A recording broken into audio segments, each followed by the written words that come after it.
I am live in Grand Bahama in Marco City with Miss Irma, and she's 85 years old, and she just got a message for the young people. What you got to say to the young people, Miss Irma? I just wanted to apologize to y'all because at 85, all my years, I didn't know what I know now, what Mr. Bain talking about. I didn't know. And I am so sorry. I apologize to y'all. But y'all listen to Mr. Bain. God sent him to free us. Really free us. So you didn't know about the natural resources? Didn't know about the natural resources. And right here in Grand Bahama, didn't know what was You going thought we on. ain't had none. Child, So you couldn't fight for us if we didn't couldn't know. fight. Didn't know. Didn't know. But now we know we got to fight, right? Oh yeah. But Oh, we can yeah. fight in honor of you. Yes, sir. You Thank work hard in this line, and we can fight for you. Thank you. Ms. Irma was F&M all from 1972. She voted PLP once in 68. And from 72 to now, she was F&M. But this time, she decided to be COI. Why you want to be COI? Yeah. Because I know the truth now. And the Bible says the truth will set you free. So I'm free. You know? Yes. Thank you. We can fight this fight for you. They say the old people stuck in their ways and they're not catching on. But I tell you, the majority of the elderly people, they now see the truth. And they are going to help us to bring that change. Thank Well, she you. tell us about there was a gate between Freeport and 8 Mile Road. Yes, it was. You sure? Yeah, man. In the 70s, I think it was. Oh. When they first opened. They put a gate up. They put a gate up. Yeah. Wow. Wow. Well, we could break down all those gates and all Thank those you. barriers, and we are going to deliver this country back to the Bahamian people. Thank you, Ms. Irma. Thank you. Okay. Thank you too. Thank Well, Mr. Lincoln Bain, I had to agree with you. I had to wait to agree with you until this shit happened. Well, I started working in the construction sector, and as you could see, I off today. I don't have nothing to do anymore because the Haitians get all the work now. The Haitians get all the construction jobs. So if you was a carpenter and you was work for 200 a day or even 150, you can't make that no more because the Haitians working for 100. So I understand what you're saying, Lincoln. I used to paint now, and I actually used to help work, but I can't get a helper spot right now because too much Haitians on the job. There's nowhere for me to work. But they say that the young Bahamian men lazy, they don't want to work, but this is why I ain't to work. And I used to skilled painter, and it's hard for me to go on the site and find a skilled painter job because anywhere I go, they like $80 a day. Like, I'm a skilled painter, I have all my tools. Why you trying to give me? I just give him $80 a day. Hey boss, just make it. Yeah, I make it $80 a day. Oh, that's why, because Haitians taking over. That's it. We live in a country where more than 70% of those who are a part of our educational enterprise are the children of illegal immigrants. We have a problem that needs to be addressed. Brethren and sisters, there is a humane way, yes. There is a need for labor force, yes. But we are in an age where in a particular school in the Commonwealth of the Bahamas, children of illegal immigrants lift up a particular flag and dare Bahamian students to pass that way because they declare that is their territory. This is what we are up against, and unless somebody is brave enough to say that Amen. has to be done, Amen. Right, Seton. what happens? For after all, we fought for the Bahamas, for Bahamians, and after 57 years, there ought to be a Bahamian people who are prepared to take charge and to decree and declare that while we celebrate what others have done and while we sympathize with the plight of others, we do not do so at our own peril, for we cannot cut off our nose to spite our face.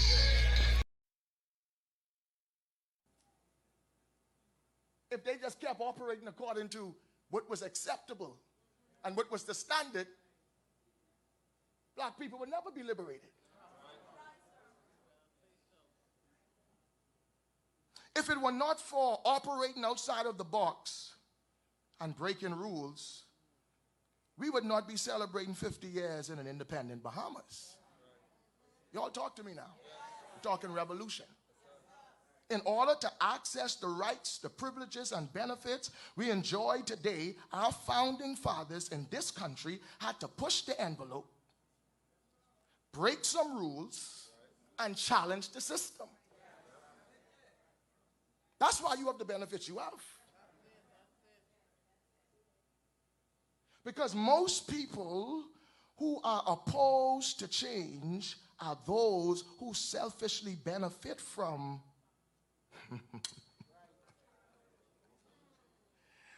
the way things currently are.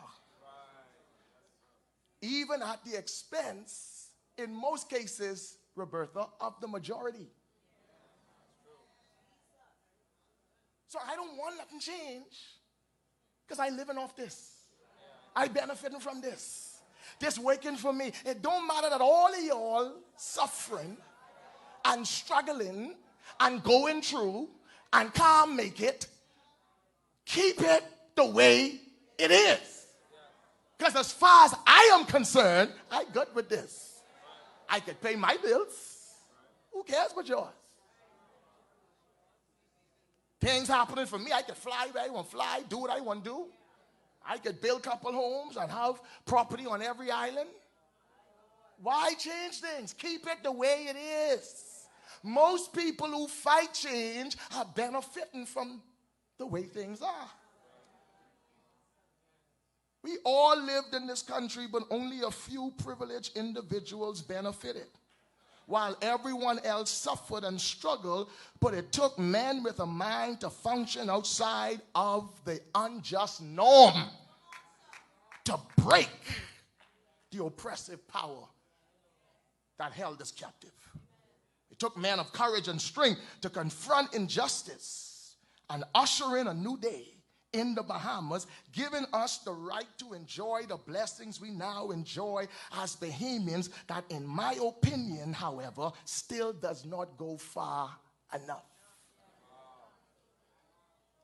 Enough of us are not benefiting. And I submit to you, my brothers and sisters, that the kind of leadership we need now in the Bahamas is the kind that is willing to once again upset the status quo and begin to carve out what the next 50 years should look like by introducing new and radical ideas that are as revolutionary as the ideas of majority rule and independence was 50 years ago. Y'all understanding me? Majority rule was a radical idea. Independence was a radical idea because that was the system. Minority rule was the system. So the idea that we can govern ourselves was a radical idea. But it is what led to our liberty, our prosperity, our freedom. It could have resulted in some very scary repercussions. But thank God he saw us through.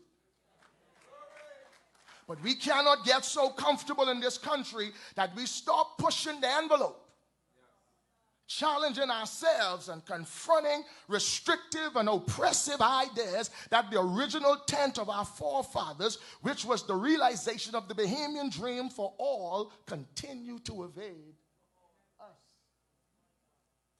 as a people. I appreciate the tourism numbers and the rebound of the economy after the pandemic, but something still ain't right. I know y'all ain't gonna like me, that's fine. Y'all ain't called me. Something still ain't right. And I stand as a prophetic voice with no ties on no side to say something still ain't right. And y'all know it, but nobody want to challenge the system. Because we don't have bad men and women as much as we have a system that is not designed to prosper the masses. So sometimes it ain't just about changing the people, because we keep changing the people and getting the same results. But we need a revolution that changes the system, so no matter who you put in there, they govern by the system, and there must be prosperity and liberty. Why y'all ain't saying nothing to me? Because some of y'all benefiting from the way things are now. So you don't want me ruffle no feathers. Leave that alone, Pastor. I ain't come to be a politician, but I am a prophet, and I want to declare that in the Bahamas, a generation is rising up that ain't gonna sit down and allow what has been to continue, because revolutionaries are getting ready to rise up and declare we want our things too. If I'm preaching and you could feel me in the Holy Ghost, I just need to hear the lion roar tonight.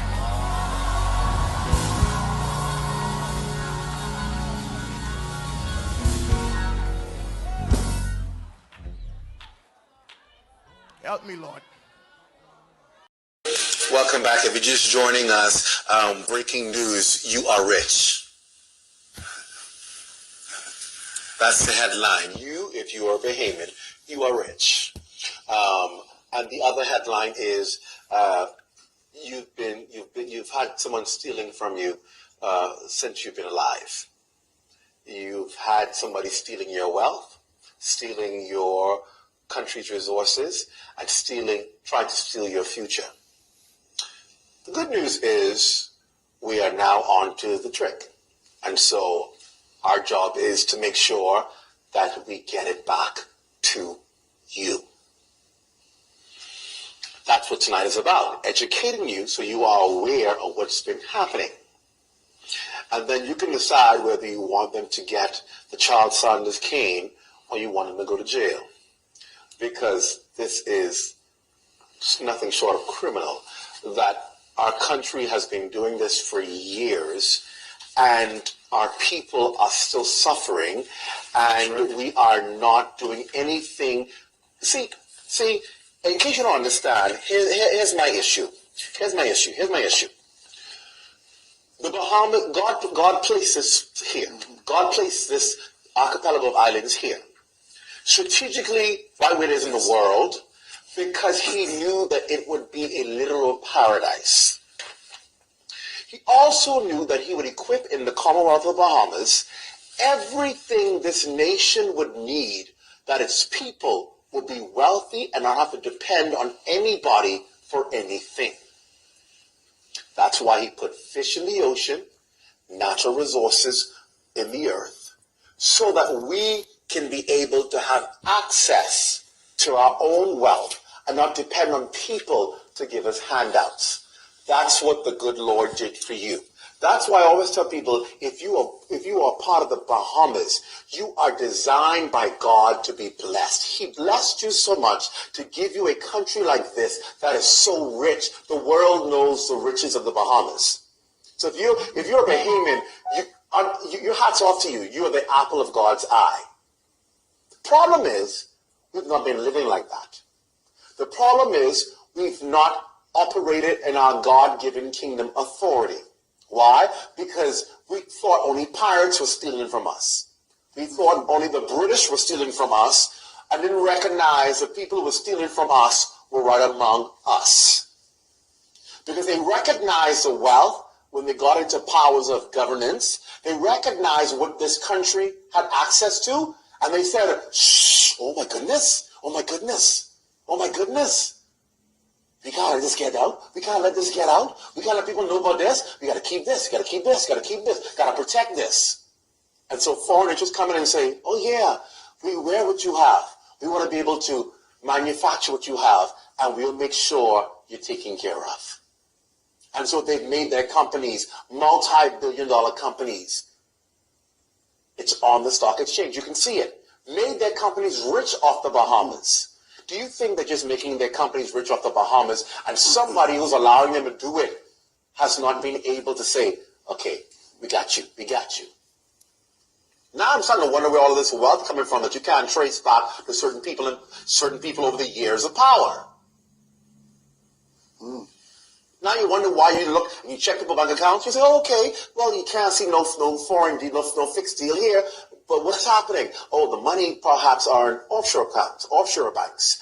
And they're getting funds, perhaps, to allow a practice that for years have raped the Bahamian people, while the people suffer, while people die because they can't afford health care, while people die because they have no food to eat, while people die because their electricity is getting turned off all the time, while people are dying because they cannot afford to live in this Bahamas, when all around us is wealth. Vaughn Miller. Let me substantiate a lot of what you just said. In 1967, January 10th, historic day, black majority rule. The Progressive Liberal Party won the government. Shortly thereafter, I'm not sure exactly what year it was, but if my research serves me correctly, they met aragonite mining.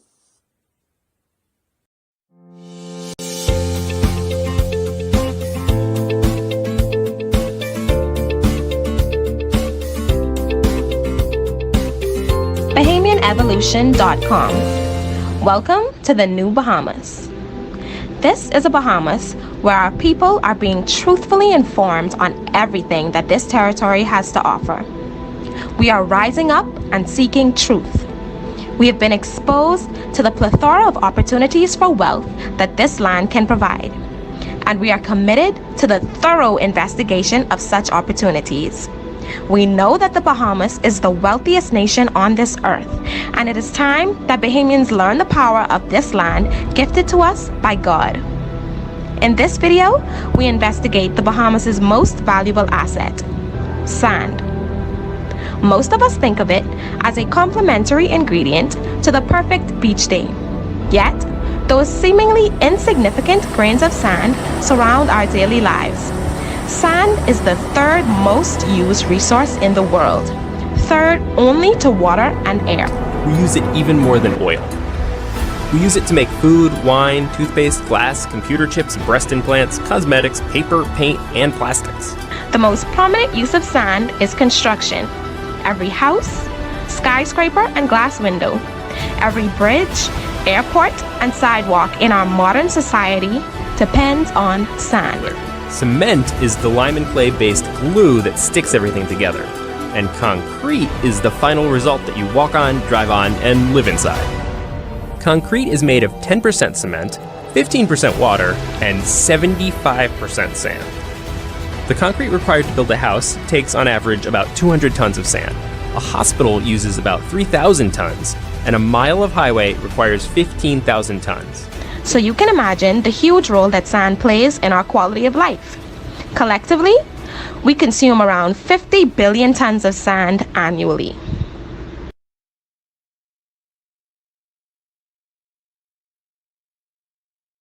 The market for sand is huge, and the aggregate industry is booming. The Sandmen have not been affected by the economic downturn, and they are predicting steady growth of the demand. Business is doing very good. I think it is going to grow in the future, and the reason for it is people still traveling down the roads. They got to be replaced. Bridges have to be replaced. People still want to have nice houses, office buildings.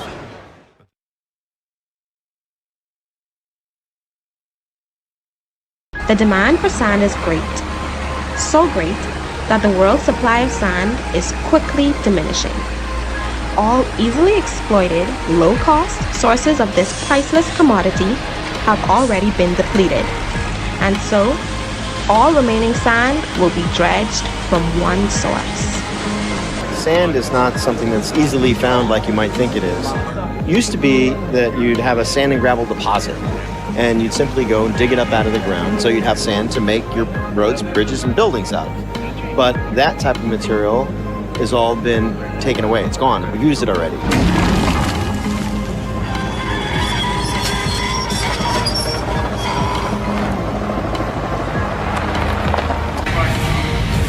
From now on, most of the sand required to satisfy our bloated appetite will be found beneath the ocean. And the workhorse of the industry is a dredger, a giant tanker equipped with a suction arm that can pump huge quantities of sand to the surface. And so if the new source of aragonite is going to be the ocean, what better place to mine it than the Bahamas? The government of the Bahamas has done studies and they have determined that there is no economic opportunity for aragonite in the Bahamas. One of the reasons being that despite the fact that we have large amounts of aragonite in the Bahamas, that it is not renewable. But how could this be true? There's no place in the world that has more sand in their oceans than the Bahamas. And the Bahamas is known for the purest type of aragonite. However, the government have done their studies, and this is what they have to say.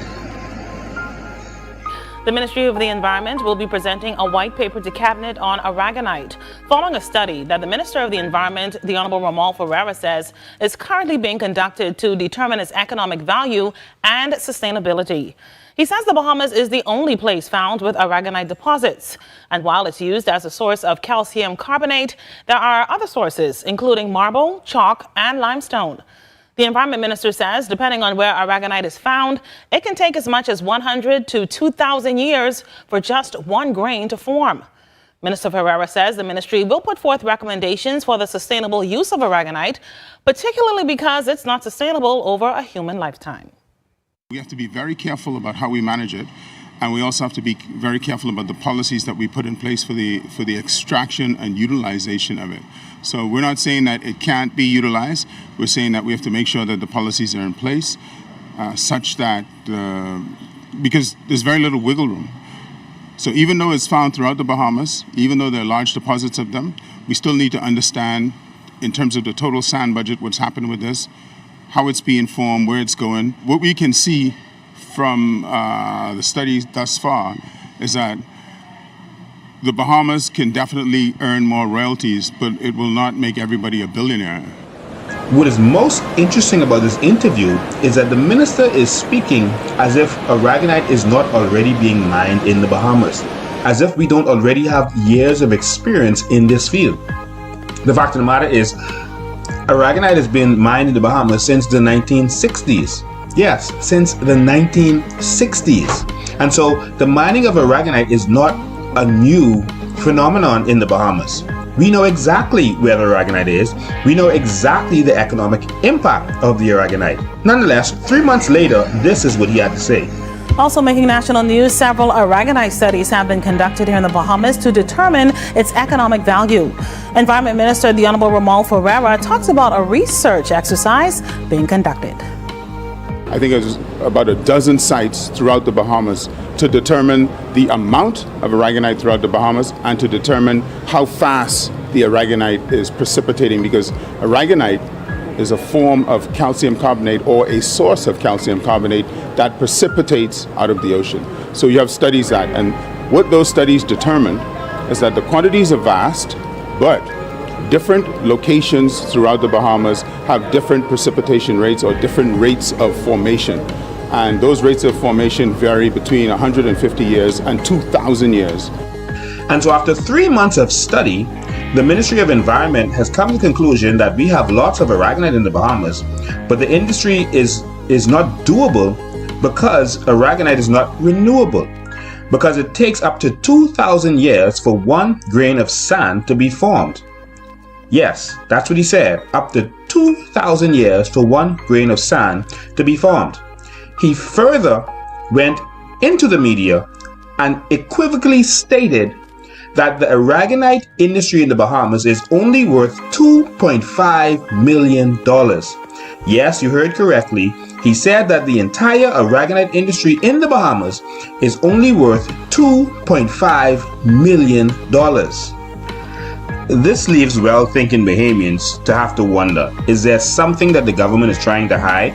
Is there someone that the government is trying to hide it for? Because if the industry is only worth $2.5 million, then why have people been mining aragonite since the 1960s and heavily commercially for the last 40 years? Why has that been if there's no money in it? Mining aragonite is an expensive endeavor, so why would someone spend the kinds of money they do to dredge if it's only worth $2.5 million? And that caused our investigative team to start digging. And so we started dredging for the truth. And boy, did we find the truth.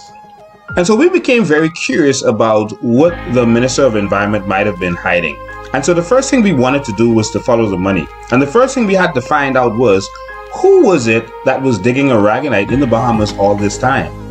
And where was our aragonite going? It's a good question. When aragonite leaves the Bahamas, where does it go and what happens with it? So in our investigations, we found out that persons only paid about $2 a metric ton. A metric ton is about 2,204 pounds. So they paid about $2 for a metric ton of aragonite, of sand. And we wanted to know, where was this sand going? Was this going to fill up beaches in Florida? What were they doing with our sand? What we found will blow your mind.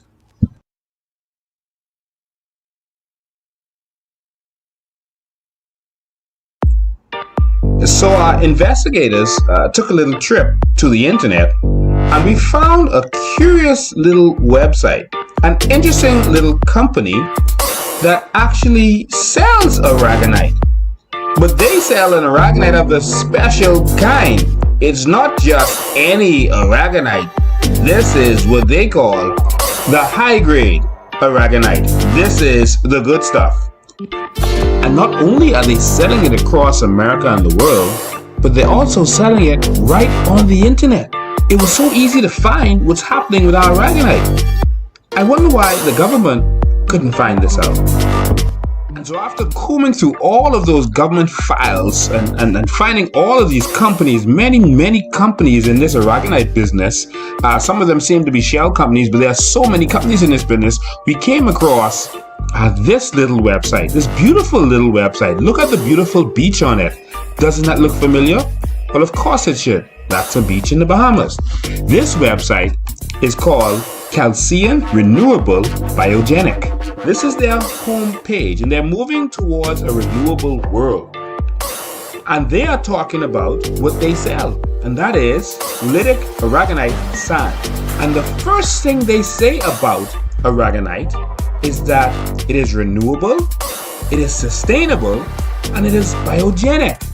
Wow! The Minister of Environment must not know about this. They must not have gone to this part of Google to see what is being promoted about our aragonite. Look, it says Calcium is changing the way we look at natural resources and their incorporation into familiar products and industries. Calcium utilizes renewable biogenic calcium carbonate derived from oolitic organic sand originating in the Bahamas. Wow! And so this is where our aragonite has been going. And so they are saying that it is renewable. Not only is it from the Bahamas, it is renewable. And so this is our aragonite. It's called oolitic aragonite. And it says, oolitic aragonite is a renewable and sustainable source resource. Wow. It naturally forms on the banks of the Bahamas during natural precipitation events called whitings.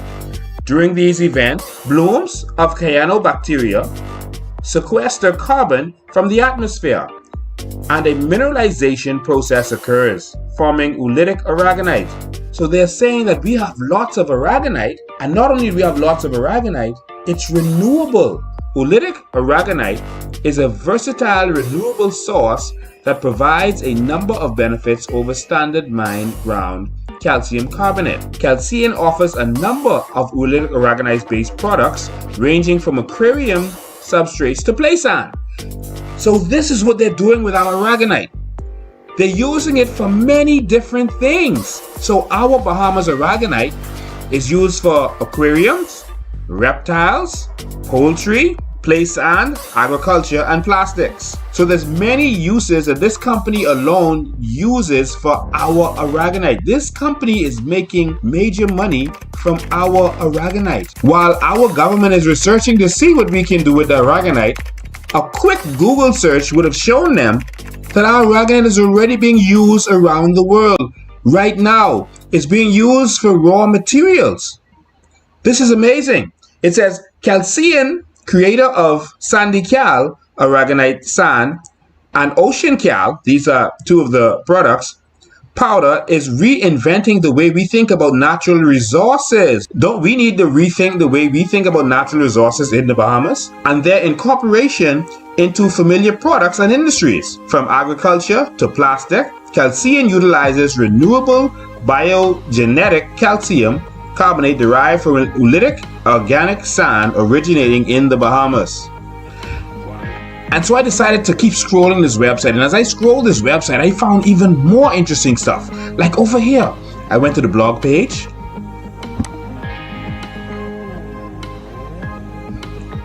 and look, they have information about our aragonite. It says oolitic aragonite is a unique type of biogenic calcium carbonate. It naturally forms on the banks of the Bahamas on a sustainable and renewable basis. They keep emphasizing the fact that this is sustainable and renewable despite what the Minister of Environment has been saying. It's like he's trying to hide something. It's like they don't want us to know that there is this amazing natural resource out there that lots of money can be made from, and they don't want the public to know it. Notice what he said at the end of his interview. He said, well, we're not going to become billionaires from it, but we're going to challenge that, right? He says, due to its renewable nature, it is an environmentally responsible alternative. They are saying that there is good aragonite and there's some fake stuff out there. That's what it said at the beginning. It says, don't get caught up buying fake oolitic aragonite. And so they're trying to tell you that the Bahamas stuff is the good stuff. It says, unfortunately, however, there are many substrates out there that are all a bit of smoke and mirrors. They masquerade as oolitic aragonite, but under close inspection, they are either coral sand or just regular calcite sand. Wow, this is amazing. They even give a graph to show you the proper standard of what aragonite should be. And so if you look at this graph, it says, is it oolitic aragonite? Is it sourced from the Bahamas? So if you want to know if it's oolitic aragonite, the first question is it sourced from the Bahamas? That's the question. And so if it's from the Bahamas, it's the good stuff. If it's not, then it's the fake stuff. Wow. So if the answer is no, then it's either it is not oolitic aragonite or it isn't sourced ethically. No. That chicken feed also comes from aragonite. Did you know that chickens can actually lay eggs without mating? Chickens can actually lay eggs without mating. They've actually found that when you feed calcium to chickens, that they can actually lay eggs. And this is why the eggs you buy in the store, they cannot hatch. Because they're not actual fertilized eggs. They're just eggs. And so they feed calcium to the chickens, and that's what makes them lay eggs. And so this is important in the agricultural industry. So our aragonite is feeding chickens around the world, and that is how they are making eggs. When you scroll down, you will see aragonite calcium feed. Also play sand. Play sand for people around the world is made from our aragonite. And so lastly, I just wanted to show you before we get to the next step, where they not only say it throughout their website, but they have a whole tab where they talk about the sustainability of mining aragonite in the Bahamas. And so basically they're claiming that this thing is sustainable, and they repeat what they said. All right, minimizing their overall carbon footprint, naturally renewable, and they repeated the process of whitings. But look down here, they said within our 500 square mile harvesting area, roughly 2 million tons of oolitic aragonite is generated each year. 2 million tons just in this 500 square mile space. Now, let me show you how big the area is that they are mining. They are mining a huge area. The entire New Providence is just 147 square miles. The entire New Providence, where we do everything, where we live, where we mine, where all of this land is still there that we haven't even touched yet in the West. The entire New Providence is only 147 square miles. These guys are mining an area that is 500 square miles. That is more than 3 times New Providence. So here's the big question. So this company, like others, reportedly pay about $2 a metric ton for the aragonite. So we want to know, what is the street value of this aragonite? We want to know what happens to this aragonite that our country basically sells for $2 a ton. We want to know up to how much do they get for this on the street. So it's time to really see, where does our aragonite go?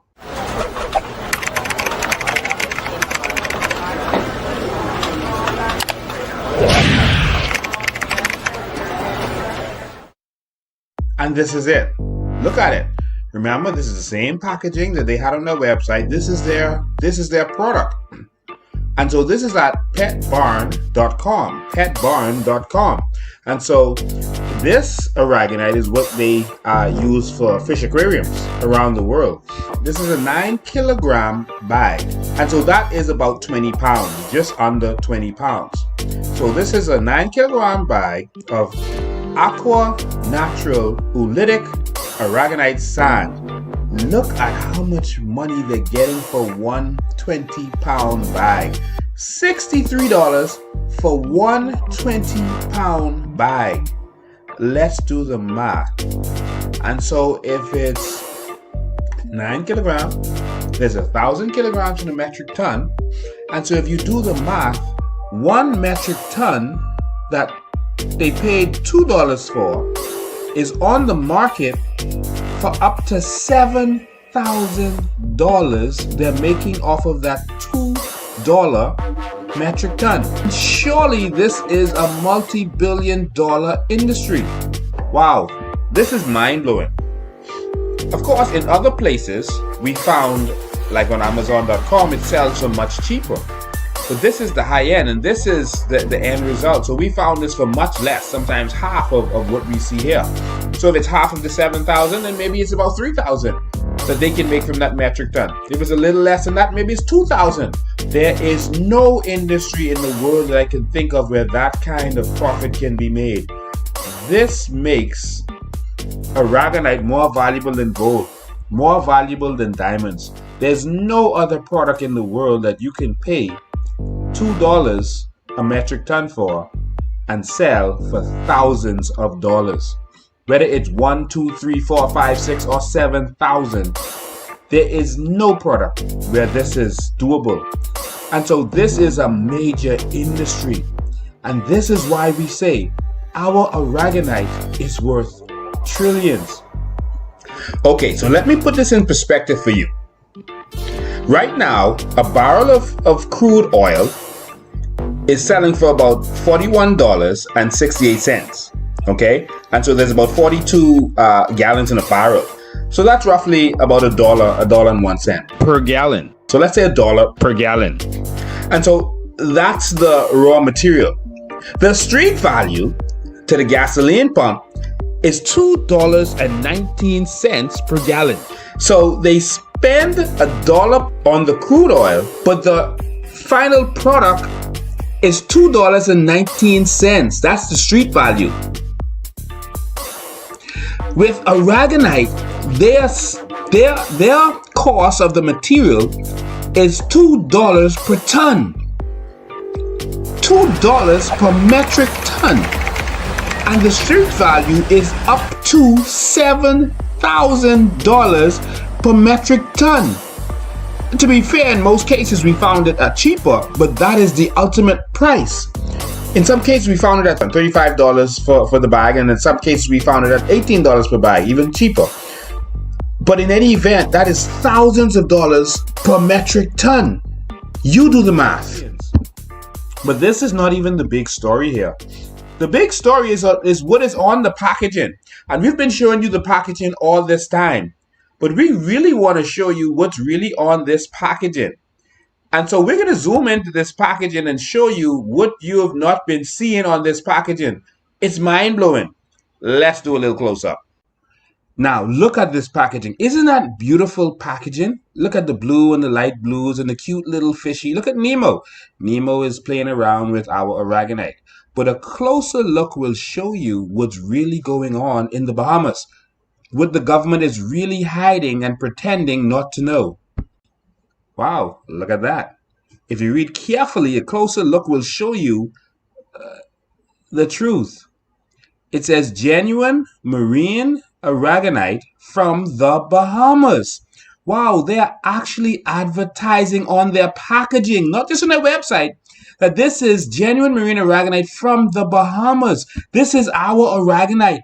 This is the aragonite that our government doesn't seem to know that it exists. Oh my God, it does exist. But wait, there's more. It says ethically harvested under lease from the Bahamian government. Wow, they are putting that on the packaging. Can you imagine? Not just is it genuine marine aragonite from the Bahamas, they are also putting right on the front of the packaging that it is ethically harvested under lease from the Bahamian government. Right on the packaging. Wow. And so they are selling our sand and using our country's name to sell our sand. And our government is saying that they're going to have to do research and find out if there's a market out there, if there's any way to make money from this aragonite, because somehow we really don't know that there's a market out there, and we don't know that they're selling our aragonite right now. This is presently on the market, on Amazon, on Chewy.com, on PetBarn.com. This stuff is being sold all over the internet and on the ground right now and in pet stores all over America right now as we speak, our aragonite. But wait, there's more. Turn over to the back of the product and then you'll actually see. And so on the back it says, Bahamian sand is raw, naturally renewable marine aragonite sand. And it is 98% pure calcium carbonate. In other words, we have the good stuff. And so to be honest, our products are all over the internet, all over. Here we find on Amazon.com. If you look carefully, you will see the same product, the Aqua Natural. You can see that it's selling for about $35. So at this price, that means that they're making $3,895, so $3,900 per metric ton. That's what they're making because it's $35 for a 20-pound bag. And so our products are all over the internet. And it's not just that stuff. It's so many different products. Look, there's sand. They're selling play sand. But look at the name of the play sand. Just look at the name. Baja Play Sand by Sandy Key. We've heard that name in the news recently. But we'll come back to that. Baja Play Sand. They're even using our name. Look at it. Oh, isn't that cute? Baja Play Sand. And it is selling for $21.19 per bag. And so at that price, that's about $2,450 per metric ton that they're making for this metric ton that they paid $2 for. And so again, look what it says on the back. It says it right there. Bahamian aragonite sand possesses numerous advantages, making it a superior play sand. So again, the Bahamas product is being sold as the superior product. It goes on. Bahamian aragonite is an ideal play sand material that is both safe for your child and environmentally friendly. It is pure aragonite sand, ethically and sustainably harvested from the crystal clear oceans of the Bahamas. This is phenomenal, and it is a phenomenal business, and it is definitely and clearly a business that can make lots and lots of money for the Bahamas and for the Bahamian people.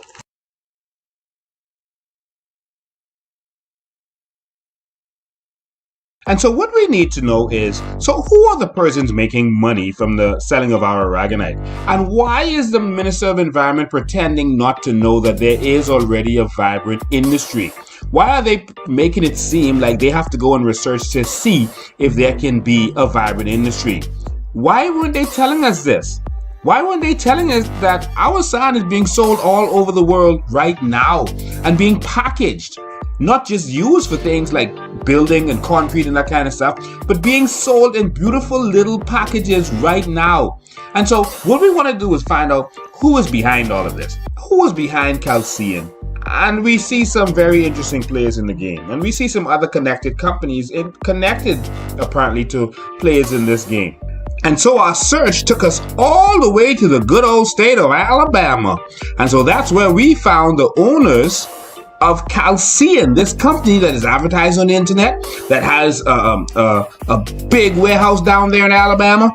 And we found who is behind this company. We wanted to know who these Alabamians were, who were benefiting from our sand and selling it all over the world and apparently making a lot of money. And so as we searched, we came up with their address. We found where they're located, and they're registered as a foreign limited liability company. That's interesting. You can see that they were registered in Delaware, and we can see that this particular company formed in 2014. All right, and it's owned by none other than Anthony Myers. That name looks familiar. He's definitely someone that does business in the Bahamas. We know that name, Anthony Myers. He's been in the Aragonite business for many, many years. In fact, he is also one of the principals at Bahama Hot Mix, a very well-known company connected to Brent Simonet. Wow, and his brother, Craig Simonet. And so these are Bahamians. And so Brent Simonet is in government, so he knows about Aragonite. He knows what's going on. This mining has been going on for a long time. We have seen Brent Simonet has been in the aggregate business for quite some time. We saw what they did to the hills just south of the East Street roundabout. They tore down all of those hills, sold the aggregate, and then they built a shopping center. Anthony Myers is behind this company. Wow. So the truth is, we found many companies that are dealing with Aragonite from the Bahamas. And so it's strange to us to see that the government seems to not know that Aragonite is really already a big business in the Bahamas.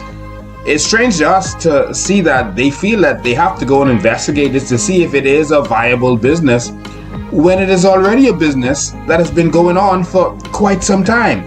Why are they acting like they don't know about this? Like the young people say, they think they slick. This is documentation of another company, and this is CACO3 Aragonite Products Inc. And this is another company that does Aragonite. They're also known as, and here you can see their name, CAC Aragonite Products Inc. And they're also known as a different company, but first I'll show you what they do. They said that they registered in Florida to purchase, sell, market, distribute, import, and export Aragonite and calcium carbonate mineral products. And it says this company is also known as Ocean Key Aragonite Limited and is located in Boca Raton, Florida. And so this company deals with Aragonite from Ocean Key in the Bahamas, and they are located in Boca Raton. And you can see the name here is Jason Myers. And of course, this one is spelled with an E. So we did some research on this Jason Myers, and we see that he also spells his name without the E after the M. And he also has a very close relative. I'll pull it up.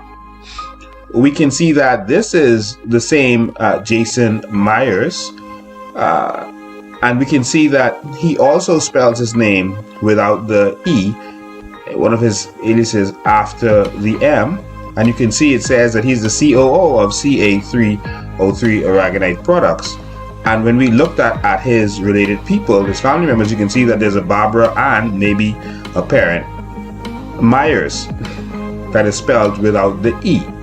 And so this definitely is the same person. That we don't know their connection, but it seems to be a lot of companies that have interest. We found so many companies as we searched. We can't show you all of them because it would make this too long. but we found so many companies and players in the game that are dealing with aragonite from the Bahamas. It's pretty amazing. We even found where some persons patented.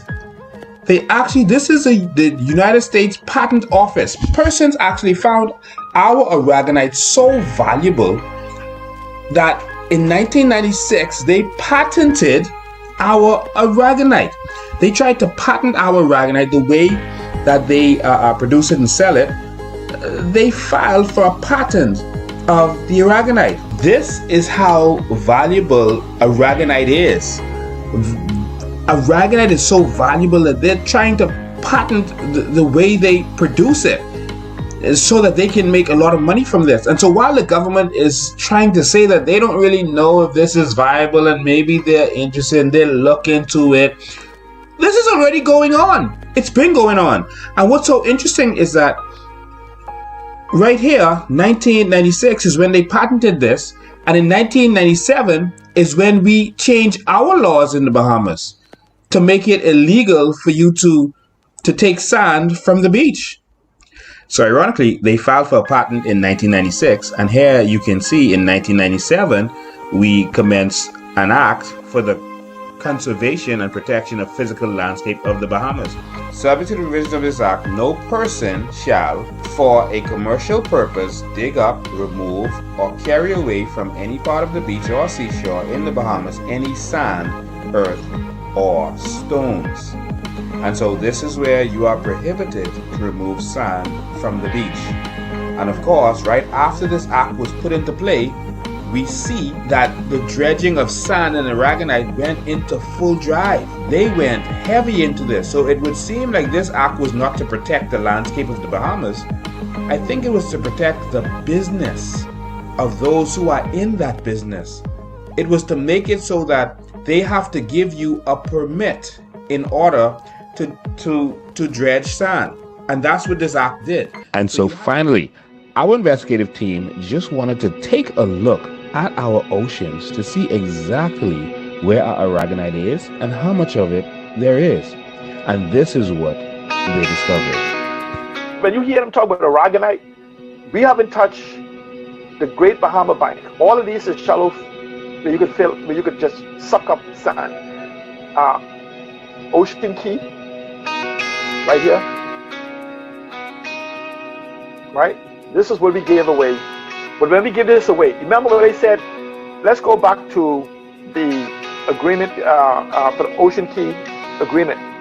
This was built, and this is where Ocean Key we give MSC. Here's the problem when you give MSC. Look at this island and look at all the aragonite. Now, just for the area of this area in 1970, you would see that the aragonite, before the value was determined, it was said that it was worth $15 billion here. So the question is, if this aragonite is no longer here, who moved the $15 billion worth of aragonite away from here? All this white area you see up here is aragonite also. Okay? So when they say you don't have any, all of this is aragonite. Anybody will tell you in the Little Bahama Bank, it's a shallow area, 10 feet, 20 feet, 30 feet, 40 feet. All this is aragonite that falls over the ledge right here. Those sandstorms that come from the Sahara Desert is one of the best things that ever happened to the Bahamas, because it dropped the chemicals and nitrates and everything. No one can explain how aragonite appears in the Bahamas. Literally speaking, aragonite is in every seawater around the world. But for some reason, when it passes through the Bahamas, it falls out of the water. Just falls out. But it also falls out in these blue areas. The problem that in some areas of these blue areas, these are like a mile deep. So there's trillions of dollars of aragonite over millions of years that has been deposited in these deep areas. And so even if you go down here to Andres, look at this right here. This is the Great Bahama Bank. All that white is aragonite and calcium carbonate. Look at the whole United States. You see any white? Any whitey? Right? Look at the other countries in the Caribbean. Go around the world. Go around the world and look. Only the Bahamas that you have, look at the deposits. This is where we get shallow banks. The shallow banks is because so much aragonite has been deposited. This just could literally be vacuumed up. So when you talk about aragonite flowing through Andres, or the point that they wanted right here, right? This is where you have the aragonite, but they wanted this right here. This is where in Andres, this is the tongue of the ocean, a mile deep. You see these shelves right here? All of these shelves right here is where aragonite flows straight down and deposited on the shelves. So there's not an issue of aragonite. The issue about aragonite is what is called sustainable harvesting. And there you have it, Bahamas. Irrefutable evidence that the aragonite business in the Bahamas is possibly a multi-trillion-dollar business. Can it make every Bahamian a billionaire? Maybe.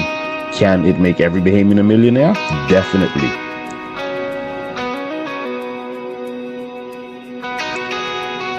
And so now you know that the aragonite business has been flourishing for many, many years in the Bahamas.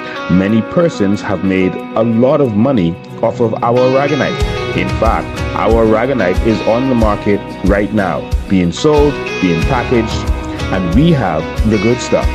We have the kind of aragonite that everyone in the world wants and everyone in the world needs. We know that construction is not going anywhere. Our aragonite is the best aragonite for construction. We know that our sand is the best sand for construction. We know that our sand is the best sand for glass and every other thing that they make. It is time for a new Bahamas and a new type of Bahamians. What are we proposing? We propose that Bahamians benefit from our natural resources. We're proposing what has happened in other countries. Look at what has happened in other countries like Norway, like Qatar, Kuwait. Like in these countries, the government would form a company. The company would be run privately, separate from the government.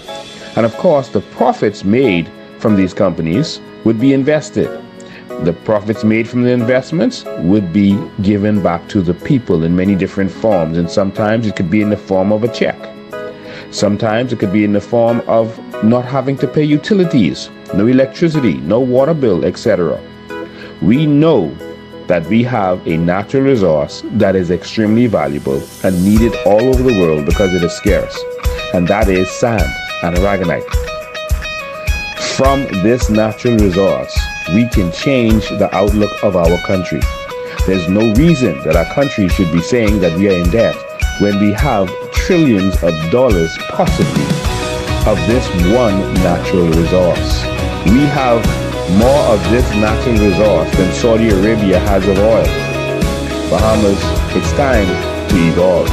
It's time to evolve in your thinking, to evolve in your mindset, to evolve from workers to owners. Thank you.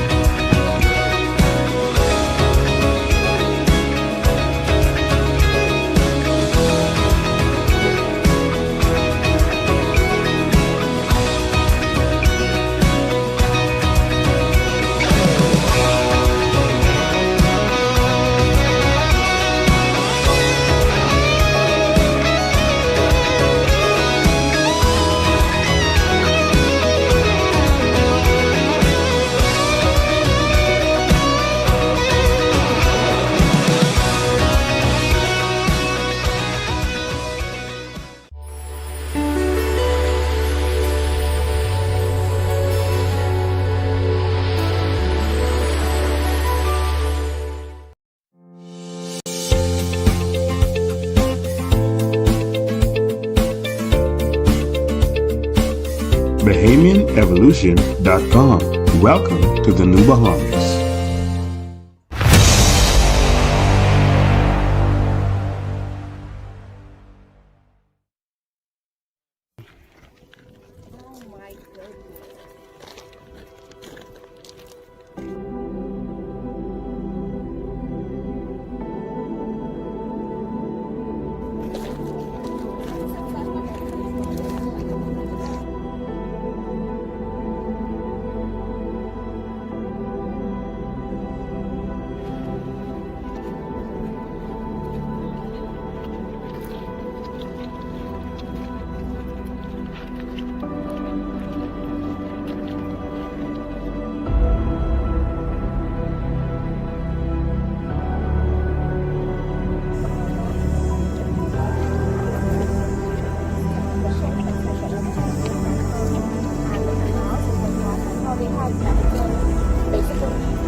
The most valuable commodity on earth is not gold or silver, oil or diamonds. The most valuable commodity on earth is land. Why? Because gold, silver, diamonds, and oil come from land. Every business takes place on land, but it's not just what is in or on the land that is so valuable. It is the land itself. In the 80s, while Bahamians were killing themselves to sell cocaine from Colombia, land pirates in the Bahamas were making far more money selling Bahamian dirt. Because our dirt is worth more than gold. Our dirt is the high grade. When you don't know the value of your natural resources, it can easily be taken away from you. Will you sell your birthright for a bowl of soup? This is nothing new. It has been happening for centuries.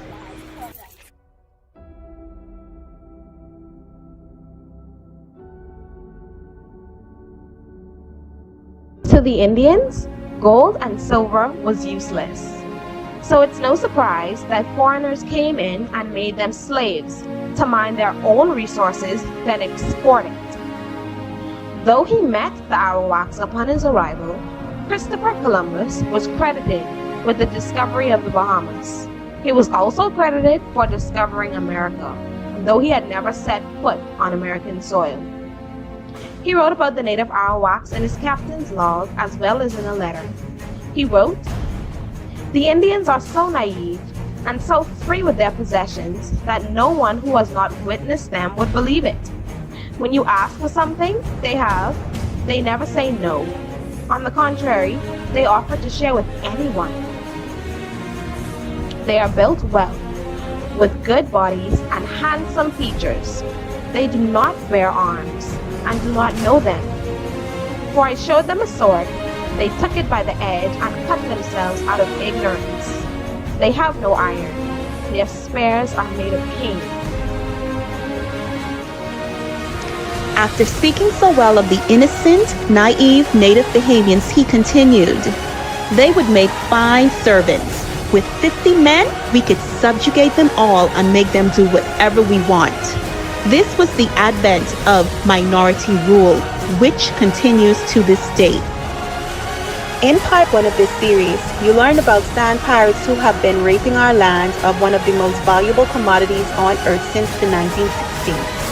In this episode, you will learn about the land pirates who have been stealing our land. The UBP passed laws to empower themselves to steal land legally, but the reason they were stealing the land is the real secret. You thought they were stealing the land to develop subdivisions. The real reason behind the land theft will blow your mind. The Bahamian Evolution team has been investigating these pirates for months. Our team was able to get into a calcine meeting with Allison Myers, the daughter of Anthony Myers and sister of Jason Myers, who we told you about last week. At this meeting, Allison was caught red-handed selling our aragonite that was stolen legally from our oceans. Why do we say stealing legally? Because they used their politician business partners to make deals and pass laws to benefit them. So instead of giving them the aragonite for free, they let them pay a small token amount like $2 per metric ton, just so they can say that they got it ethically and legally. The problem is, corruption is not ethical. In this episode, we are going to show you never before seen documents that show the political connection and backdoor deals. And we will show how our government is constantly outsmarted by these pirates. Before we get started, we just want to inform you that last week's episode was removed from YouTube. Why was it removed from YouTube? Because Anthony Myers himself contacted YouTube and told them that we were exposing his private business. Now, this is a man who is known to have contracts with the Bahamian government, but he wants his actions to be private. He wants everything to be private. What do these people have to hide? Well, today, since they don't like what we exposed last time, we're going to expose even more today. We're about to show you how these people operate. And this is how politicians hide what they're doing. You see, you can go to the public registry at any time and get information on companies in the Bahamas. So what do? They form companies outside of the Bahamas, outside of your reach, and outside of your prying eyes. And so this is what they do. We're about to show you. So our investigative team flew all the way to the United Kingdom to get the files, to show you exactly how it's done. So this is what they do. So for example here, this is a company, it's called BHM International Group UK Limited. And this is a company that's registered in the United Kingdom. And as we scroll, we're going to find some interesting stuff about this company. We're going to see who the persons are behind this company. And you're going to see that these persons are connected. And here is the connection that you can't see in the Bahamas. Now you're going to see it. So company director number 1, Mr. Anthony David Myers. That's a name that we all know that we've been hearing. He's a British resident and he is the president of this company. But look at company director 2. There you connect the dots. Mr. Andrew Brent Simonet. Yep, Mr. Andrew Brent Simonet. But of course, this is a different Brent Simonet than the one you know as the former Deputy Prime Minister of the Bahamas. This is his son. And so this is the younger Brent Simonet. But of course, this is what politicians do. They put things in their children's name, in family members' name. This is how they operate so that they can stay under covers. Of course, this is like a man who is about to get divorced and he doesn't want his wife to get the house, so he puts his house in his mama name. And so this is what politicians do. All right, and you can see other persons that are involved. You can see Mr. John Frederick Bethel, and that's the Bethel with 2 L's. So you know that's the money Bethel. And of course, Mr. Peter Newton, and this name, Mr. Craig Roland Simonet. This is the brother of Brent Simonet, of course. And of course, Mr. Ibrahim Saidi. And so this document also shows how much shares each person has, and it shows different companies that are involved with the shares, because what they do is they don't put the shares in their name, they put it in company names. Like Benelli Holdings has a certain amount of shares, Bethel Estates has a certain amount of shares, David Bryce, Donald, who is not a director, has a certain amount of shares, Inglewood Investments. But watch this. Andrew Brent Simonet has shares, and look, the Simonet Group Limited has shares in this company. All right, and so this is how they operate. This is how they're able to get advantage. Of course, we haven't found any exact corruption that these persons have done, but we're just saying that politicians are connected to big business people, and big business people are connected to politicians, and in a lot of cases, that's how they get what they want. That's how they sometimes get these sweetheart deals that no one else can get. Now, on to greater things. So our team, as we said, was able to access a Chalcedon meeting. It was a presentation where they were trying to sell our aragonite. Hi everyone, this is Allison Myers and my colleague Harold McCurk, and we're from Chalcedon Minerals and Materials. We're located in Gadsden, Alabama, and we harvest oolitic aragonite from the Bahamas. It's a renewable and sustainable resource that we use in agriculture as a liming agent, but it's much more than that. So we own the leasing rights for the oolitic aragonite for harvesting it in the Bahamas. We have a 500 square mile lease. And what we do is it's just naturally forms on the banks of the Bahamas, and we harvest it and move it up to Gadsden, Alabama, and also throughout the Midwest through both Trent and Lynn as well. Now, what she said is very interesting because this meeting took place in April 2020. Why is that interesting? Because the media reported that their family no longer has the lease to Ocean Key, but she is claiming that they still have this lease. And so this is very interesting.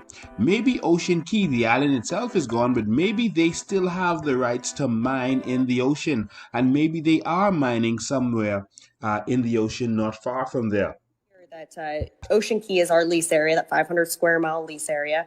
The current reserves are about 1 to 2 billion metric tons, and we've calculated the renewal rate to be about 266,000 to 2.3 million metric tons a year. And over the entire Bahamas banks, that's even larger. You know, we have reserves of 50 to 100 billion metric tons and renewing at 14 to 120 million metric tons a year. I don't know if you know what you just heard, but she just admitted that they have a reserve of up to 2 billion tons of aragonite. Up to 2 billion tons of aragonite. Do you know what that means? Let's do some calculations. 2 billion tons of aragonite times 7,000 is $14 trillion. 2 billion tons of aragonite times 7,000, which is the street value, is up to $14 trillion that they are sitting on. Wow. Allison further stated that by their estimates, the Bahama banks alone has 100 billion tons of aragonite. Up to 100 billion tons of aragonite. Do you know what that means? Let's do some more math. 100 billion tons times 7,000 is $700 trillion. I'm going to repeat that for you. 100 billion tons times up to $7,000, the street value, is $700 trillion. That means that every single man, woman, and child in the Bahamas is extremely wealthy. But how wealthy? You know, we normally we normally say that every Bahamian is a millionaire because we're trying to be conservative and we don't really want you to see the numbers we see because it's so unbelievable.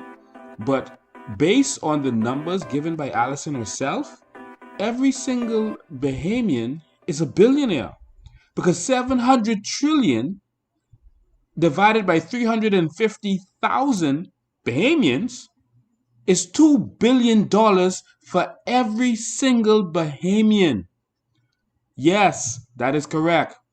According to these numbers, every single Bahamian can be a billionaire just off of one of our natural resources. Even if you divide it by 2 because the number is too high, that's still $1 billion. Even if you divide that number by 2, that's still $500 million. Every single Bahamian is guaranteed to be a millionaire off of one of our natural resources. So let me show you how wealthy the Bahamas really is. The entire GDP of the United States of America is just over $22 trillion. That's the United States of America.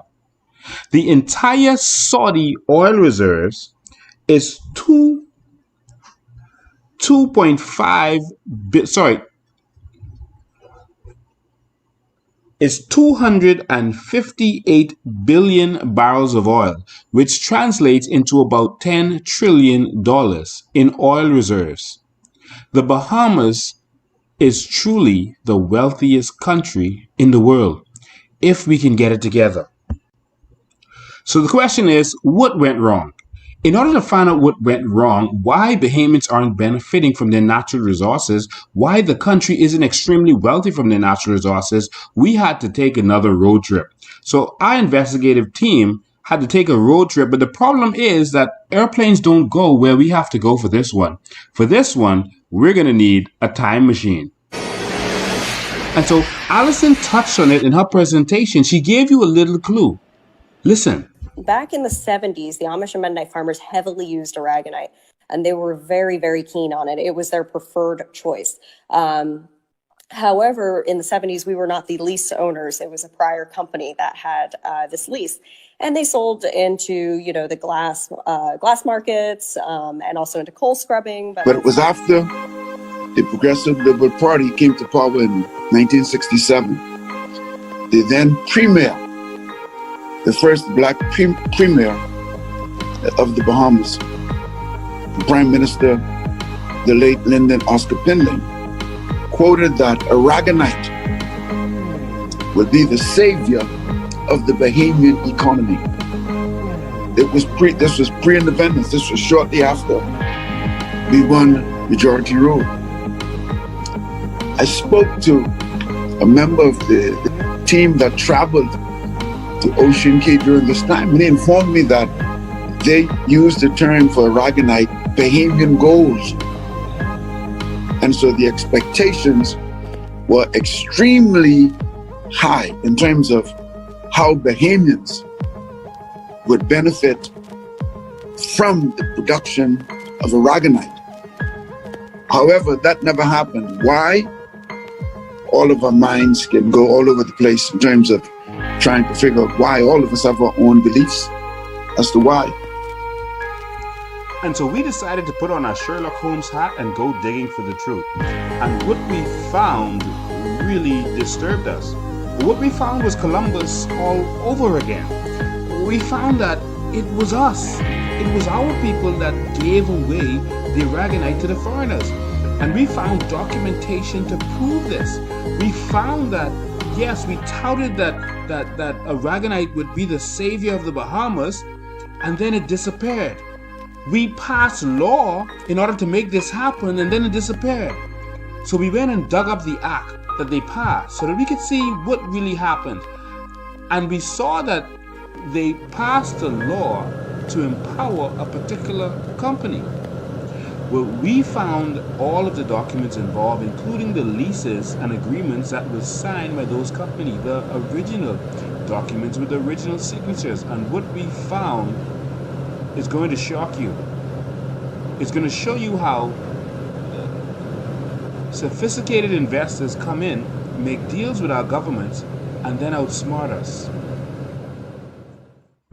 And so we went deep into the archives to pull out this document. Actually, it's just an act that was passed. And so in 1969, the Pindling administration passed a law that was assented in 1971. And so the purpose of this law was to encourage the Aragonite industry. But what was discouraging about it was that it was for one company. They went to Parliament, our Parliament, and passed an act to empower one company. And that company is called Ocean Industries Incorporated. And look, you can see the name of that company right there on the document. It says Ocean Industries Incorporated, Aragonite Mining Encouragement. What about our encouragement? And so this says it's an act to encourage the mining by Ocean Industries Incorporated of calcareous deposits known as Aragonite. And so this is for this company. What about us? What about us? And so this was supposed to be the savior of the Bahamas. And I'm going to speed through this quickly because I just want to show you a couple of things in this document. Then we're going to actually go to the actual document they signed. Look, they got exclusivity. Not only did they only give to this company, but they got exclusivity. And look here, all the rights and privileges hereby granted by the lessor to the tenant, as set forth above, are exclusive to the tenant and shall not be granted by the lessor to any other person. This is something else. It's like we pass laws to help others and not ourselves. And it says, though, and this is where the money for the Bahamas started to come in, and that's because they were supposed to pay royalties, and there was a fixed amount, there was a fixed base fee for royalties that they were supposed to pay, and it's these figures here. But these aren't big figures, so how could we tout this as the savior of the Bahamas? It was because there was supposed to be other royalties paid, which was a percentage of what was made. It was supposed to be a percentage of the profits that were made. So there was supposed to be royalties that were payable, and they were supposed to give an account of all the profits made, and they were supposed to keep accurate records of all the profit made and of their mining, and this was supposed to be the savior of the Bahamas, y'all. But something happened. It didn't really work. And so we needed to dig deeper to see what went wrong. And so that's when we had to go to a secret lost document that no one has ever seen on TV before, and you're going to be seeing it here for the first time. This is a secret lost document, the actual document that they signed. Our investigative team is amazing. This is a document that you can't even go to the registry and find. This is an amazing document that shows what happened. Okay, and so basically, this is the agreement between our government and Ocean Industries, Inc. And so our government gave them an indenture of lease. And so this is the actual original document. This is a powerful document. And basically it outlines some of the same things that was in the act, with the exclusivity and everything else. And there you can see it has the fee payment and the schedule, etc., etc. But what's interesting about this is the signature page. I want you to pay close attention to who signed this document. It's really important. And this is what's going to help you to understand what really happened and what really has been going on. This is the signature page. And so you can see who signed it. So this is the government officials that signed. And so Francis Cummings, of course, that was the Governor General at the time. And of course, Jeffrey M. Thompson. He was the Minister of Development at the time in the Progressive Liberal Party. I think he passed away in 2008.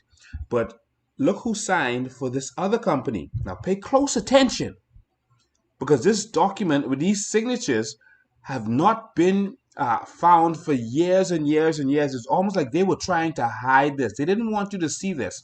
So people have seen the regular document, but not the one with signatures, and we're showing it to you for the first time. And so it was signed by Hans Vidar, and that's how you pronounce it. It's spelled V-I-D-E, but it's Hans Vidar. It's how you pronounce it. And so he is the president of this company. Look at his signature, Hans Vidar. All right, and the secretary also signed it, and that's Richard L. Knight. And so they're the ones who signed this document. And so very interesting. Now, in order to understand what really happened, I have to take you to another document that we have not seen for a very long time, and that persons didn't want you to see, because what these guys did was something very peculiar, and it is how they were able to not even have to necessarily pay royalties. Watch this. Okay, now here's another ancient document. Y'all, the new Bahamian is a sharp Bahamian. They're not going to fall for the same old tricks that our forefathers fell for. Look at this. This is a document where Ocean Industries was given the lease to be able to make money from selling the aragonite they got from our ocean bed. What did they do? They went ahead and turned this over, their rights, to another company, and started selling to this other company. They started selling to this other company. Look, they made a deal, and they had an assignment deal with this other company, and this other company is called Ocean Trading Corporation. So pay close attention. Ocean Trading Corporation. This is the original document here. And when I say original, I mean a copy of the original, but this is it. This is not the ones with no signature that you may have seen. This is the document. And so here's the notary, etc., etc. But I'm going to go straight down. To the signature page on this one. All right. And so here's the signature page. And of course, this is the deal that's happening. And look at the deal. So it's Ocean Industries, Inc. And you remember this signature from Hans Vidar. Hans Vidar. So here's the signature again. You remember it. And here is the secretary of Ocean Industries, Inc. that got the deal with the Bahamas government, Richard L. Knight. So that's pretty straightforward. But look who signed for the other company. Wow, that's Hans J. Vidar again. And that's Richard Knight as the secretary of the other company. They are from both companies. They own both companies. So he is the president of this company, and he's the secretary of that company. And so they are from both companies, and they were selling to themselves. What were they really doing? So I'll explain to you what really happened here. What really happened is very easy to understand.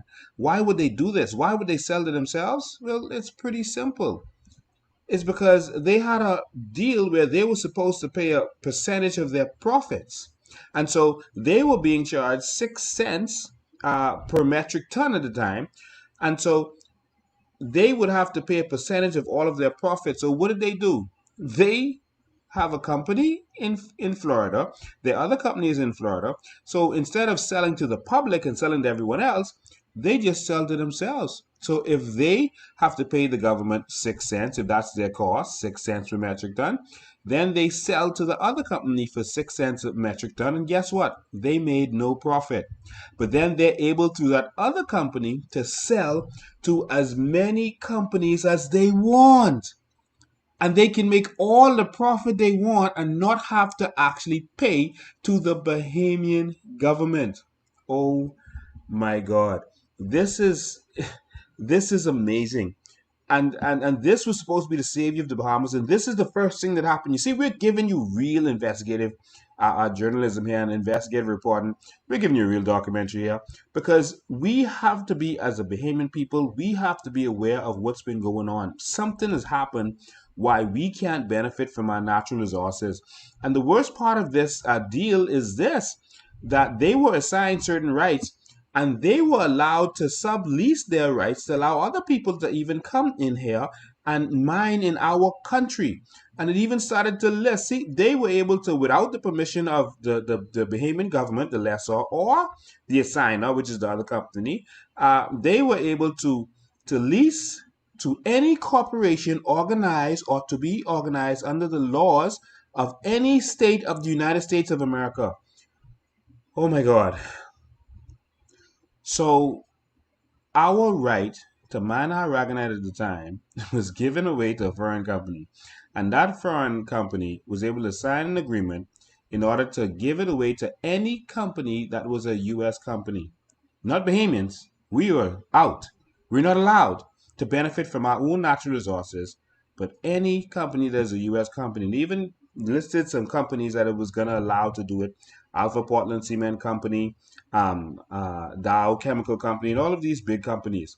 This is what has been happening in our country, and we've not been allowed to benefit. And it's time for this to stop. As Bahamians, we've been blocked out, and it's time for change.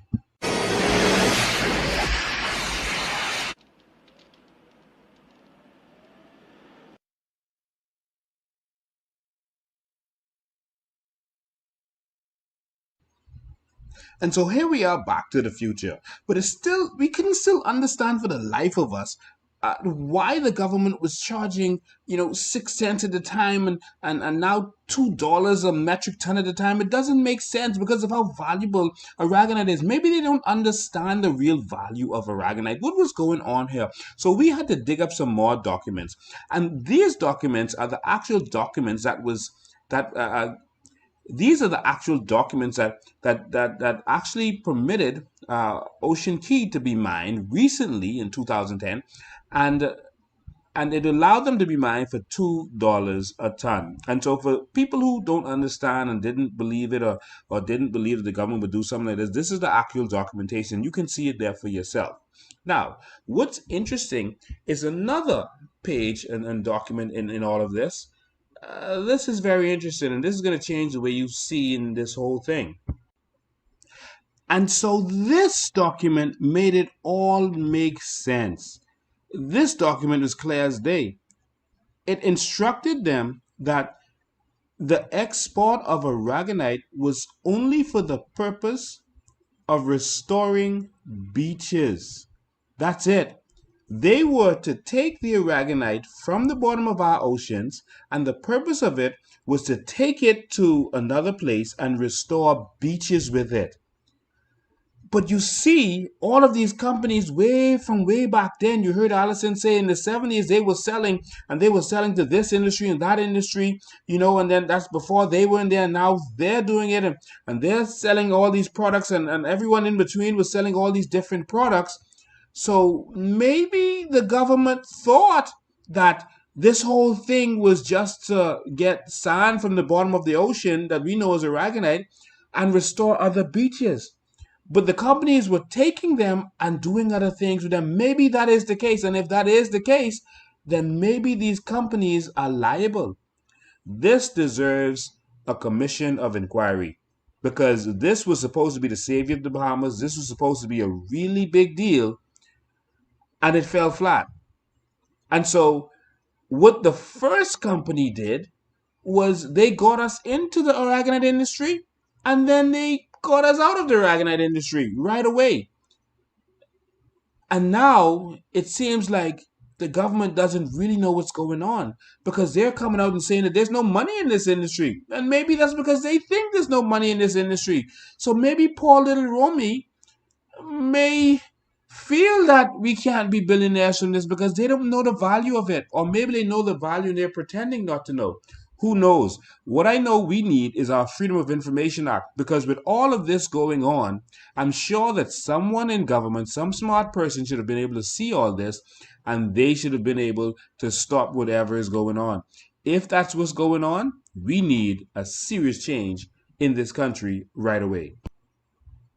And so now that you get a better understanding of how these pirates work, from political associations, from political friendships and cronyism, to finding ways to not have to pay royalties, to finding ways to just pure abuse our natural resources, now it's time to talk about what we're here for. And that is our major natural resource, and that is land. Why is our land so important? It's not because of what's in the land, but the land itself. Our Bahama land is limestone, and limestone is one of the most important resources around the world. They use it to make so many things that this documentary would be too long to really cover all of them. But everything you can think about, from everything in construction to paint and toothpaste, they use for limestone for. And so you're going to see that there have been land grabs all over this country while you were sleeping, and you're going to now find out why.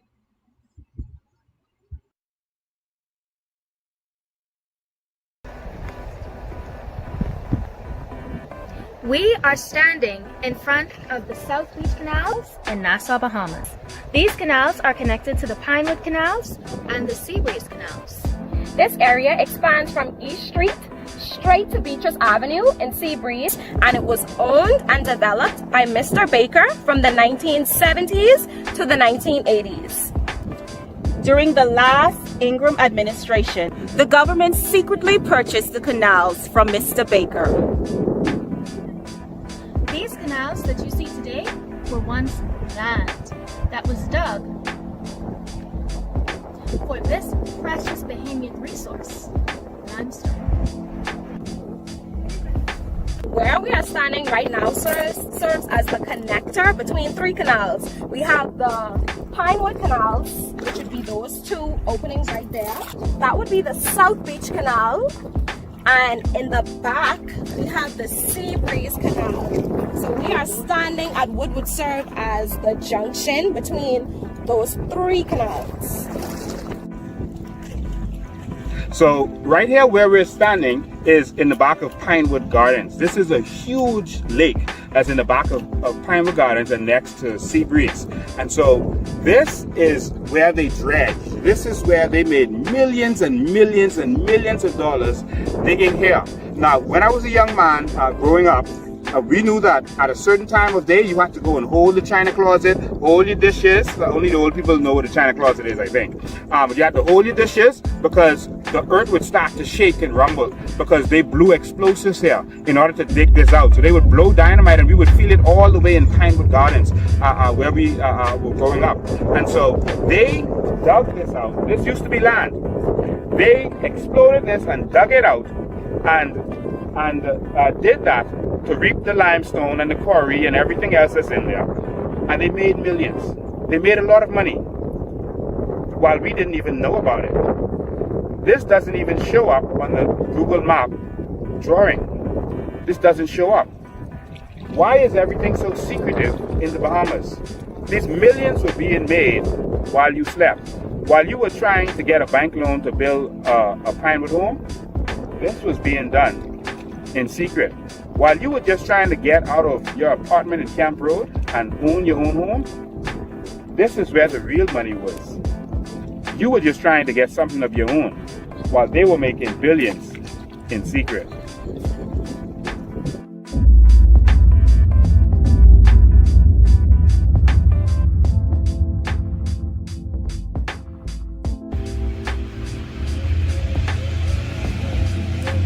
So I'm standing here in Pinewood Gardens in front of a home, and it's very peculiar that Pinewood Garden is known for being a swamp. That's what people think that Pinewood Gardens is.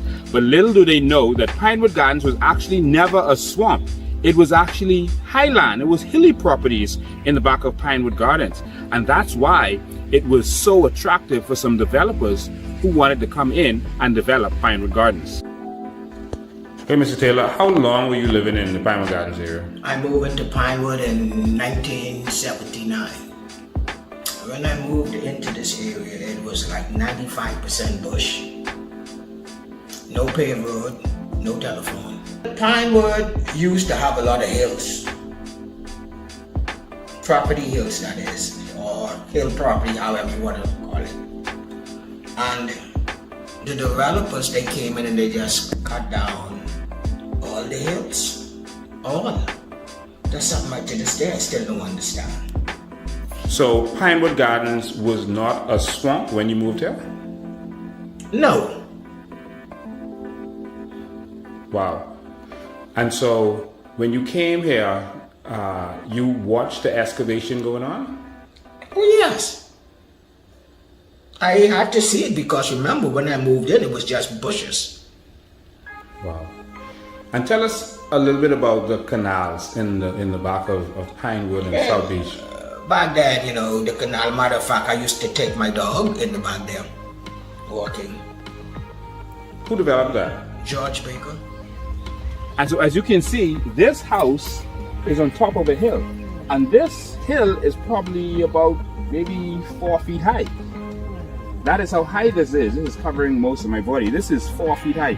And this is even lower than Pinewood originally was. They cut down from where you see this house is all the way down here.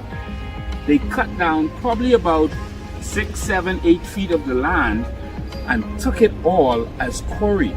And so if you actually do the measurements to see all of this land, all of this acres and acres of land, and how deep they went down into this land, you will get an idea how much tonnage of limestone was taken away from this area. And so we're gonna just do a little quick drive through, and we're gonna actually see exactly the different areas where some of the hills still are. Pinewood Gardens was developed by Pinewood Gardens Limited. Now, many names have been associated with Pinewood Gardens over the years, and this includes Mr. Petrie, who was also the developer of Garden Hills, and also Mr. Bobby Simonet. Now, we know that Simonet name. And of course, Pinewood Gardens was not developed necessarily to be a subdivision, although that was a part of the plan. The real reason they developed Pinewood Gardens was excavation. Pinewood was hills. Pinewood was full of hills, and they decided to excavate. And they dug and they dug and they dug, and they made millions and millions, possibly billions of dollars from the limestone that they took from Pinewood Gardens. And then they realized that they went too low. And this is where the problem came in. They went too low, and so they decided to just leave it alone, that they couldn't do development anymore. And so they decided to liquidate. When they decided to liquidate, they turned it over to another company called Awak Homes. Awak Homes continued with the development, and it led to one of the biggest problems in Nassau's history. So we're standing at the back of Pinewood Gardens. This is where the Awak Homes development stopped, and this is where a lot of the excavation stopped. This is at the end of Thatch Palm Avenue. And so if you look behind me, you would see that where Pinewood stopped, you would see that there's still hills, because this is where they excavated, and this hill is actually about taller than I am. And so if you look behind here, you would see that come in. If you look behind here, you would see that this is the end of Pinewood Gardens, and this is where the excavation was. And if you can look, you can see the grading where they cut this down. They cut this down in order to get down to here. And the hill is actually taller than I am. So you're probably looking at about 7 feet, because I'm about 6 feet tall. You're probably looking at about 7 feet in height where this originally was. And we do believe that it was actually higher than that they cut down some of this too. And so if you look in the back here, this is Pinewood Gardens. And so some of the houses in the back are on hills. But this is where Pinewood comes in, and this is where the hills are. And so what you're looking at is East Street, just south of the East Street roundabout. And so this is the road that runs between Garden Hills 1 and Garden Hills number 2. If you're old enough, you would remember that when you went south of East Street roundabout, you had to drive through two cliffs, two really high cliffs that were a part of a hill. And this is owned by, of course, Brent Simonet. And Brent Simonet excavated these hills and made lots and lots of money from the limestone in those hills. And of course, he ended it with a shopping center. But the shopping center wasn't the reason for buying those properties. The reason for buying those properties was to make the money from the property itself, from the limestone. And so what are we saying? The land wars and the land grab that has been going on in New Providence and other islands for all these years was not really about the land. It was not about developing land. It was about being able to excavate and sell the land for what it is worth. And when I say sell the land, I mean the limestone, the actual land, the dirt, the rock, the stone. That is what this has been about all this time. So while you were asleep, this is what was going on. In fact, a lot of people don't remember, but Nassau was considered to end at Wolf Road. Wolf Road used to be considered the South. And that is why Quaco Street Police Station is actually called Southern Station, because that was considered to be the southerlymost part of the island. And anything beyond that to the south was just considered wilderness. But what was really happening in this wilderness was neighborhoods, areas that we now know as neighborhoods like Pinewood Gardens, etc., were being excavated, and they were taking the material that they were getting and they were selling it for loads of money. Canals were being dug and they were selling it for loads of money. Let me give you an idea of how valuable your property is. Your property is valued more in limestone than it is in the sellable value. Watch this. Okay, so let me quickly show you how valuable your piece of property is. Most of you live in areas like Pinewood Gardens, like Garden Hills. You live in a property that is 100 feet by 50 feet. And let's say you could dig a depth like they did when they were developing Pinewood or even Garden Hills, and you could dig at least 10 feet. We know that they dug more than that, but that's what we're going to use for the purposes of this exercise. So that would give you over 2,700 tons of limestone. And so let's put it in there. So 2775.05 times the going rate of $38. So let's say your property is valued more in limestone than it can actually sell for. So if you live in a property, for example, in Pinewood Gardens, maybe it's valued $45,000 to $50,000. Your property has over $100,000 worth of limestone alone. Isn't that amazing? And so finally, I wanted you to see this quickly. So Pinewood Gardens is all of this that they developed here, okay? And so it goes from here to here. It's about 6,000 feet by about 11,000 feet, okay? We measured it over here. So it's about 11,000 by 6,000, give or take roughly, because we're just trying to get a rough number. And so if we put those numbers in our aggregate calculator, it's going to be pretty interesting. So let's put those numbers in. 6,000. So let's say they were developing the whole of Pinewood Gardens, and this is about what they got from excavating it. 6,000 by 11,000. Let's just say it's just 10 feet. And so that would give you 36 million tons of aggregate. That would give you 36 million tons of limestone. Let's put that in our calculator and see exactly what that means. That will give you 36 million times the going rate.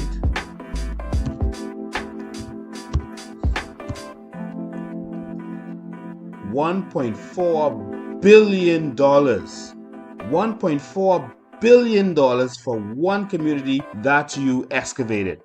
And so let's say the numbers are inflated, and let's say it's half of that. Listen, that is a lot of money. That's hundreds of millions of dollars.